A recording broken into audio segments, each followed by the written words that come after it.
Hey guys, welcome back to my YouTube channel. तो आज मैं फिर से आप लोगों के लिए एक इम्पॉर्टेंट टॉपिक लेकर आई हूँ, जो कि मेडिकल सर्जिकल नर्सिंग का ही एक इम्पॉर्टेंट टॉपिक है, जो कि डाइजेस्टिव सिस्टम डिसऑर्डर में हम पढ़ते हैं।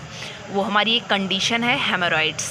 ठीक है, तो आज हम अपने इस वीडियो में हेमोरॉइड्स के बारे में डिस्कस करेंगे कि हेमोरॉइड्स का इंट्रोडक्शन क्या है, हेमोरॉइड्स की डेफिनेशन क्या होती है, हेमोरॉइड्स कितने टाइप्स के होते हैं, हेमोरॉइड्स के कॉजेज़ क्या क्या हैं, मीन्स इटियोलॉजी क्या क्या है, और इसकी पैथोफिजियोलॉजी क्या है, क्या क्या साइन एंड सिम्टम हो सकते हैं अगर किसी पेशेंट को हेमोरॉइड्स है, या फिर डायग्नोस्टिक इवोल्यूशन और उसके मैनेजमेंट के बारे में आज हम डिटेल में एक्सप्लेनेशन देने वाले हैं। तो इस वीडियो को लास्ट तक ज़रूर देखिएगा, और ज़्यादा से ज़्यादा अगर आपको ये समझ आता है तो आप इसको लाइक, शेयर एंड सब्सक्राइब भी कर सकते हैं। ठीक है, तो सबसे पहले आइए हम जानते हैं हेमोरॉइड्स होता क्या है। ठीक है, हेमोरॉइड्स के इंट्रोडक्शन क्या हैं। तो हेमोरॉइड्स का देखिए जो इंट्रोडक्शन है, तो haemorrhoids also known as piles are swollen and inflamed veins in the rectum and anus that cause discomfort and bleeding. They are similar to varicose veins but occur in the lower rectal region.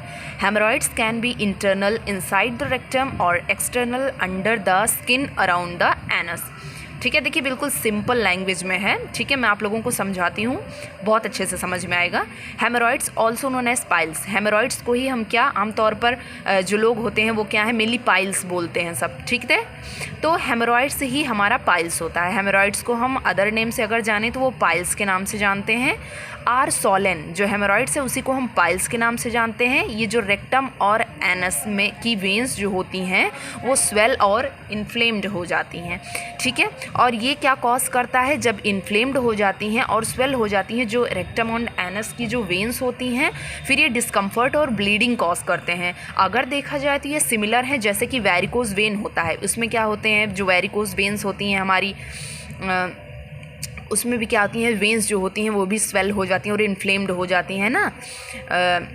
Then but occur in the lower rectal region, but ये क्या है, mainly जो अकर होते हैं हमारे वो lower और rectal reason में अकर होते हैं जो हेमोरॉइड्स की कंडीशन होती है। Hemorrhoids can be internal, hemorrhoids भी दो तरीके के हो सकते हैं। हेमोरॉइड्स जैसे कि इंटरनली हो सकता है, इंटरनल की means inside the rectum, rectum के अंदर, या फिर बात करें एक्सटर्नल की तो ये हमारे जो एनस है उसके स्किन अराउंड में, उसके आसपास में, उसके अंदर की ओर होते हैं। ठीक है, under the skin around the anus, anus के चारों ओर स्किन के अंदर, दैट इज एक्सटर्नल हेमोरॉइड्स। अब हम बात करते हैं कि इसकी डेफिनेशन क्या हो सकती है। तो इसकी जो डेफिनेशन है वो है, देखिए, hemorrhoids is define swollen or dilate veins in the rectum or anus that can cause pain, bleeding और itching। ठीक है, हेमोरॉइड्स को डिफाइन करें अगर, तो ये क्या होती हैं, जो रेक्टम और एनस की जो वेंस होती हैं वो वेंस हमारी डायलेट हो जाती हैं और स्वेल हो जाती हैं, जो कि क्या कॉज करती हैं, पेन, ब्लीडिंग और ईचिंग कॉज करती हैं।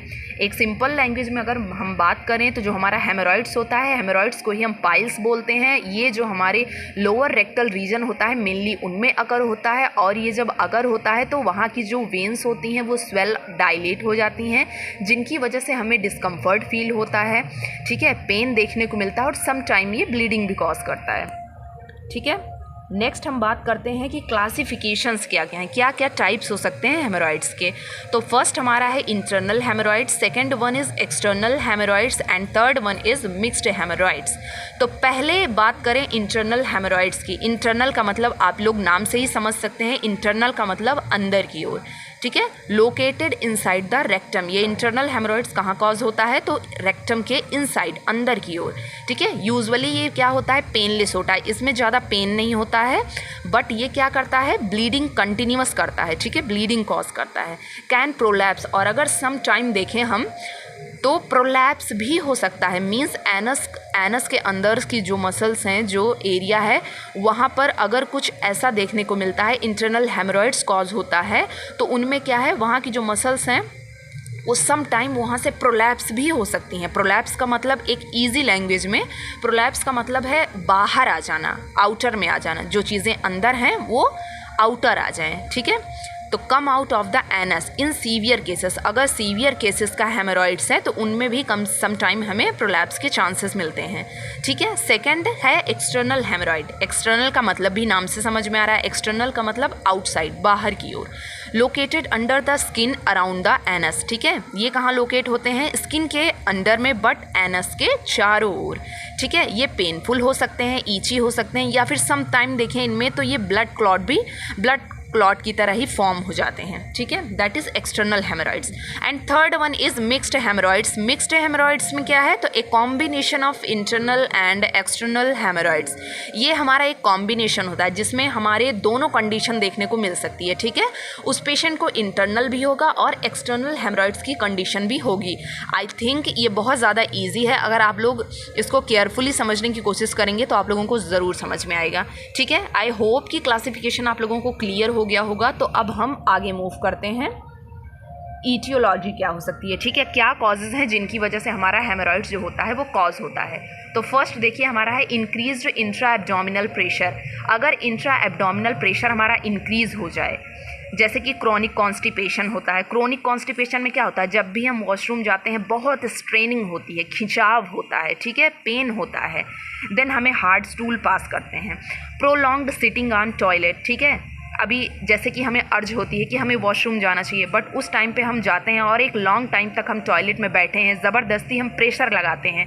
उनमें भी क्या है, जो एनस की वॉल्स होती हैं वो भी इरिटेट होती हैं, ईचिंग होती है, ठीक है। और हेवी लिफ्टिंग, या हम कोई बहुत ज़्यादा वजन वाली चीज़ें उठा रहे हैं जिसको हमें अवॉइड करना चाहिए। ये एटियोलॉजी हो सकती है हमारी हेमरॉइड्स की। Second one is pregnancy. हाँ, प्रेगनेंसी की बात करें तो ये भी कॉमन है। जैसे कि जो मदर्स होती हैं उनमें अगर देखा जाए तो जब मल्टीपल प्रेगनेंसी होती है, ट्विंस बेबीज, क्विंटुप्लेट्स है, सिक्सटुप्लेट्स है या फिर क्वाड्रुप्लेट्स हैं, ठीक है। अगर ये प्रेगनेंसी देखने को मिलती है उस टाइम पे भी क्या है, जो वहाँ की मेम्ब्रेन्स होती हैं, ठीक है, जो मदर का जो एब्डोमेन होता है वो भी क्या है, वेटेड हो जाता है ना।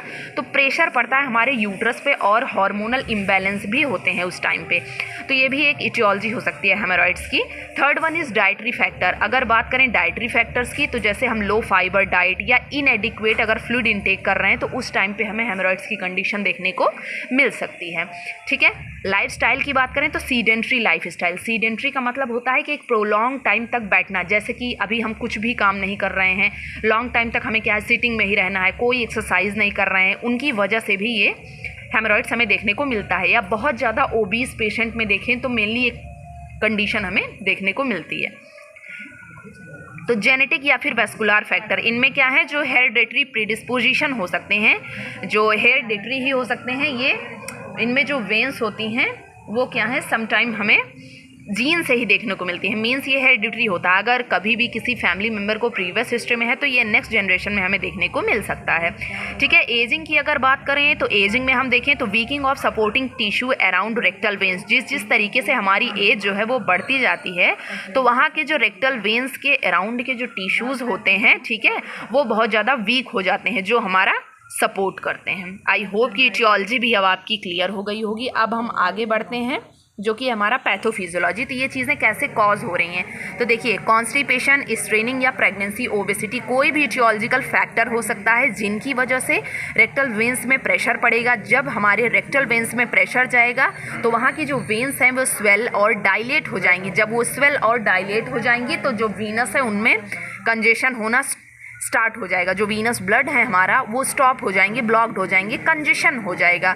उसके बाद क्या होगा, जो वहाँ के सपोर्टिंग टिश्यूज़ हैं, जो वॉल्स को सपोर्ट करते हैं, ठीक है, उनको सपोर्ट करते हैं, वो टिश्यूज़ भी क्या है, उनमें वीकनेस आना स्टार्ट हो जाएगा। जब टिश्यूज़ वहाँ के वीक हो जाएंगे तो जो एनल कुशंस होते हैं, एनल कुशंस का मतलब जो हमारा रेक्टम रीजन होता है, रेक्टम रीजन में जो एनल कुशंस होते हैं, मीन्स अंदर की जो गुदा बोल सकते हैं एक तरीके की, जो सॉफ्ट अंदर हमें कुशंस लाइक स्ट्रक्चर देखने को मिलते हैं, उनमें क्या है, लंप का फॉर्मेशन होने लगता है। जब लंप का फॉर्मेशन होने लगता है तो जो वहाँ की वेन्स होती हैं वो भी फ्रेजाइल हो जाती हैं। फ्रेजाइल का मतलब होता है बहुत वीक हो जाना, वीक होके रप्चर हो जाना।